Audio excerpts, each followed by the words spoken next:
स्वामी समर्थ. सुखशांतीसाठी उपाय.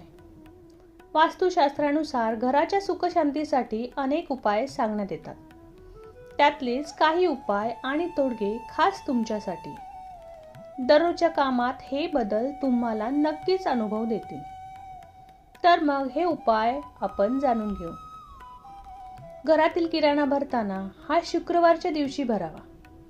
कारण शुक्रवारचा दिवस हा श्री लक्ष्मी मातेचा आवडता दिवस असल्याने लक्ष्मी माता लवकर प्रसन्न होते.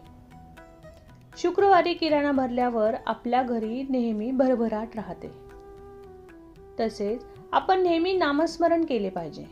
नामस्मरण केल्याने आपले मन ही शांत होते आणि आपली कामे सुद्धा मार्गी लागतात.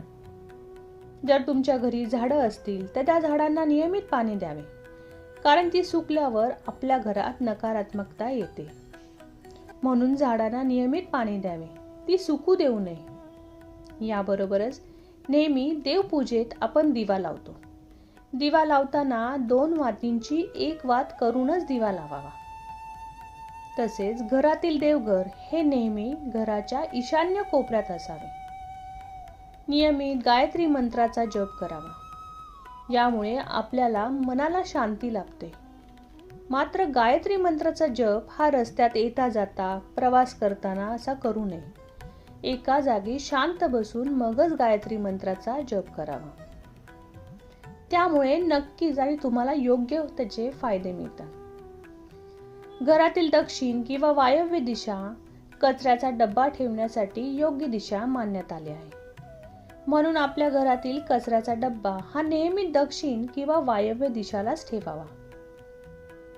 महिन्यातून 1 वेळा तरी पाण्यामध्ये कापूर टाकून पाणी उकळावे आणि त्या पाण्याने आपलं घर किंवा व्यवसायातील दुकाने पुसावे. यामुळे जी नकारात्मक ऊर्जा आहे ती नष्ट होते आणि पैसा येण्याचे योग्य मार्ग हे मोकळे होतात. नियमितपणे एकादशीचे व्रत करावे. एकादशीचे व्रत करणे जमत नसेल तर त्या दिवशी भात खाऊ नये. घराच्या मुख्य दरवाजाच्या डावीकडे नियमितपणे सकाळ संध्याकाळ दिवा लावावा. घरामध्ये बंद पडलेले घड्याळ असेल तर ते लगेच दुरुस्त करावे. घरात तुळस असावी आणि तुळशीची योग्य ती काळजी घ्यावी आणि ती सुकलीच तर लगेच काढून टाकावी आणि त्या जागी नवीन तुळस लावावी. घरातील फरशीचा रंग हा काळा असू नये. घराबाहेर जाताना देवाचे